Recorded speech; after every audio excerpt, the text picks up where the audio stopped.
Good evening and welcome to another reading of the book of the prophet Isaiah, chapter 31, 32, and 33. Chapters 31, 32, and 33. The book of the prophet Isaiah, chapter 31.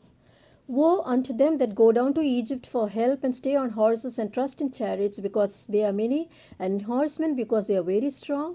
But they look not to the Holy One of Israel, neither seek the Lord. Yet he also is wise and will bring evil, and will not call back his words, but will rise against the house of the evildoers, and against the help of them that work iniquity.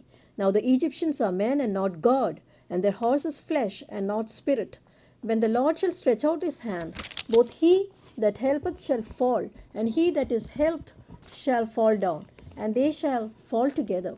For thus says the Lord unto me, like as a lion and the young lion roaring on his prey, when a multitude of shepherds is called forth against him. He will not be afraid of his voice, nor abase himself for the noise of them.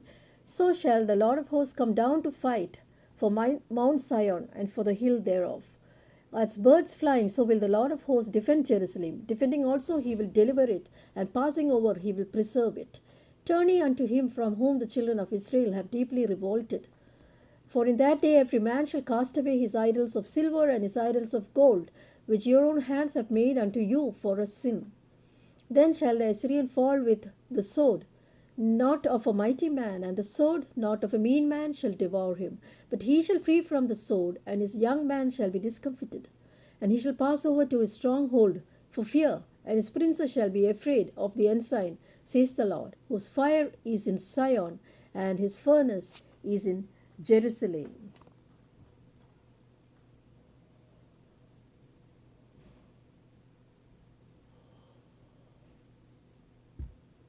Chapter 32. Behold, a king shall reign in righteousness, and a prince shall rule in judgment. And a man shall be as a hiding place from the wind, and a covert from the tempest, as a river of water in a dry place, as a shadow of great rock in a weary land. And the eyes of them that see shall not be dim, and the ears of them that hear shall hearken. The heart also of the rash shall understand knowledge, and the tongue of the stammerers shall be ready to speak plainly. The vile person shall be no more called liberal, nor shall the churl said to be bountiful. For the vile person shall speak villainy, and his heart shall work iniquity, again and to practice hypocrisy and to utter error against the Lord, to make empty the soul of the hungry, and he will cause the drink of the thirsty to fall. The instruments also of the churl are evil. He deviseth wicked devices to destroy the poor with lying words, even when the needy speaketh right. But the liberal deviseth liberal things, and the liberal things shall he stand. Rise up, ye women that are at ease. Hear my voice, ye careless daughters, give ear to my speech. Excuse me.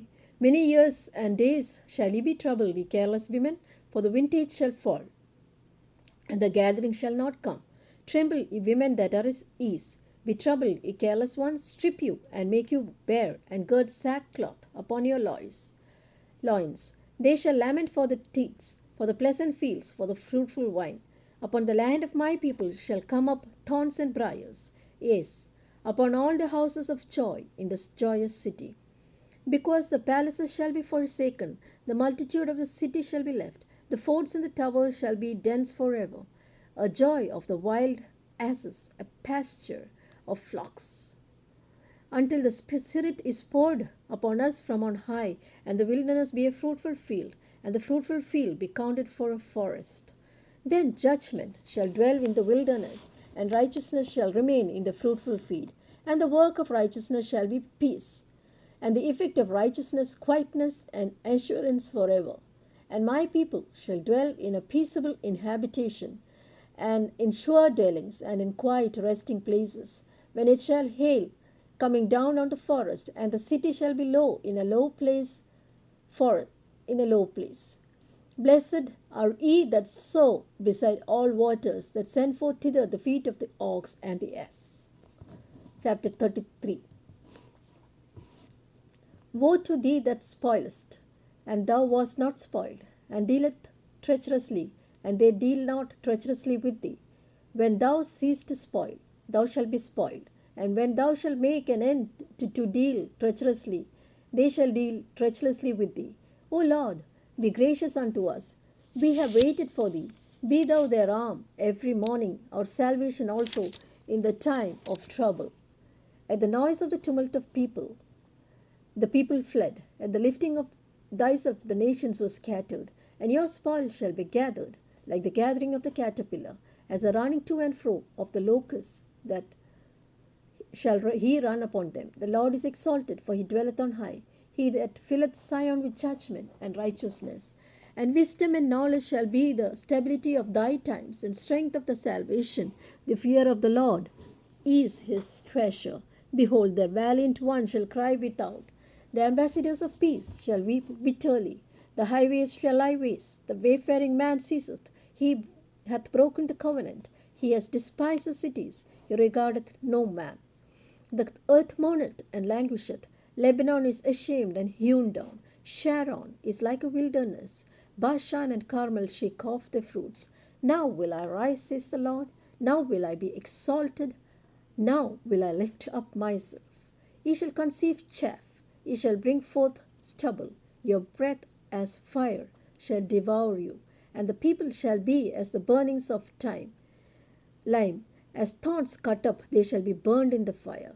Hear, ye that are afar off, what I have done, and ye that are near, acknowledge thy might. The sinners in Zion are afraid. Fearfulness has surprised the hypocrites. Who among us shall dwell with the devouring fire? Who among us shall dwell with everlasting burnings? He that walks uprighteously and speaketh uprightly, he that despiseth the gain of oppressions, that shaketh his hands from holding of bribes, that stoppeth his ears from the hearing of blood, and shutteth his eyes from seeing evil. He shall dwell on high. His place of defense shall be the munitions of rock. Bread shall be given to him. His waters shall be sure. Thine eyes shall see the king in his beauty. They shall behold the land that is far off. Thine heart shall meditate terror. Where is the scribe? Where is the receiver? Where is he that counteth the towers? Thou shalt not see a fierce people, a people of a deeper speech that thou cannot perceive, of a stammering tongue that thou cannot understand. Look upon Zion, the city of our solemnities. Thine eyes shall see Jerusalem, a quiet habitation, a tabernacle that shall not be taken down. No one of the stakes thereof shall ever be removed, neither shall any of the cords thereof be broken. But there the glorious Lord will be unto us a place of broad rivers and streams, wherein shall go no galley with oars, neither shall gallant ships pass thereby. For the Lord is our judge, the Lord is our lawgiver, the Lord is our king. He will save us. The tacklings are loose. They could not well strengthen the mast. They could not spread the sail. Then is the prey of a great spoil divided. The lame take the prey, and the inhabitant shall not say, I am sick. The people shall dwell therein, shall be forgiven their iniquity.